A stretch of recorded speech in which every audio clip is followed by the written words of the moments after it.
Could and should have the Allies bombed Auschwitz? An overwhelming dilemma that questions one's morality, be involved or not. While the Allies were well aware of the atrocities Nazi Germany had been committing against all non-Aryans, most specifically the Jewish people of Europe, Auschwitz was notorious in terms of its size and capacity for extermination, and many Allied leaders, both during World War II and long after, questioned whether or not bombing Auschwitz may have been a sensible solution. Auschwitz was a complex of 40 extermination and concentration camps within Nazi-occupied Poland, constructed on the outskirts of the Polish town Oświęcim, made for the purposes of mass Jewish extermination. As the Allies didn't have the knowledge of Auschwitz we possess today, earliest indications of the Allied acknowledgement of Auschwitz begins in 1942, with British intelligence intercepting German radio transmissions detailing reported deaths in significant numbers in what they thought was a supposed prison. But it wasn't until 1944 that the Allies had complete understanding of Auschwitz. Firstly, with the Weber-Wetzlar report, named after Rudolf Weber and Alfred Wetzlar, who had both escaped Auschwitz on April 7, 1944, had provided critical intelligence into the ins and outs of Auschwitz. And secondly, with the daring escape from the camp in 1943, Witold Pilecki, a Polish soldier who had undertaken a brutal 945-day mission to intentionally be captured and held inside Auschwitz in order to acquire intelligence for the Polish army and subsequently the other Allied powers. By June 1944, the BBC World Service had released the information in a broadcast regarding Auschwitz, relying on the Allied nations to consider, can these people be saved?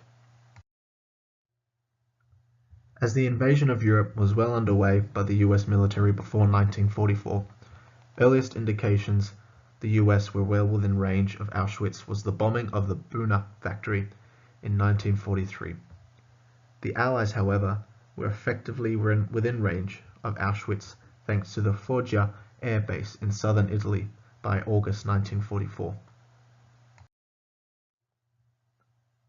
The factory, just located within the complex of Auschwitz, was manned by the incarcerated Jewish, producing synthetic rubbers and oils for the German war effort.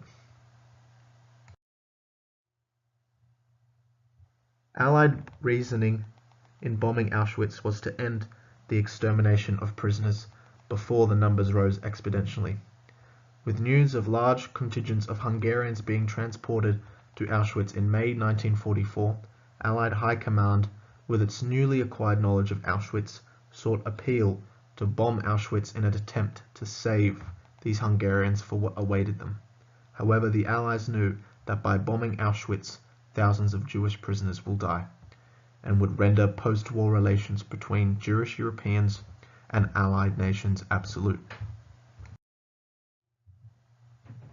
Winston Churchill, Britain's Prime Minister, was in fact in favour of bombing Auschwitz prior to understanding the extensive details of the camp. Morally, the notion to bomb Auschwitz was proved incredibly complicated. To some, the Allied command bombing Auschwitz would have yielded advantages: the disruption of Jewish extermination and the disruption of German supplies manufactured and produced by the Jewish slave labor force, which were considerable. Thankfully, the Allies knew that they couldn't justify the potential deaths of thousands of Jewish prisoners for a tactical victory. They understood that victory at the expense of the innocent is no victory at all.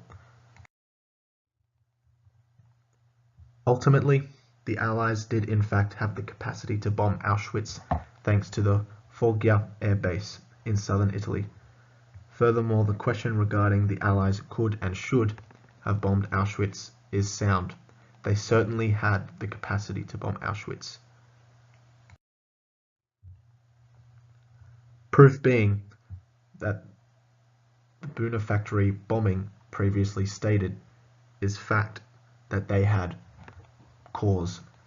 However, the Allies looked at the situation from a moral perspective and knew that bombing Auschwitz would lead to future diplomatic issues and consequences. The Allied nations simply did not want unnecessary casualties and opted instead to pledge as many resources as possible to hasten the war effort and eventually liberate the prisoners of Auschwitz.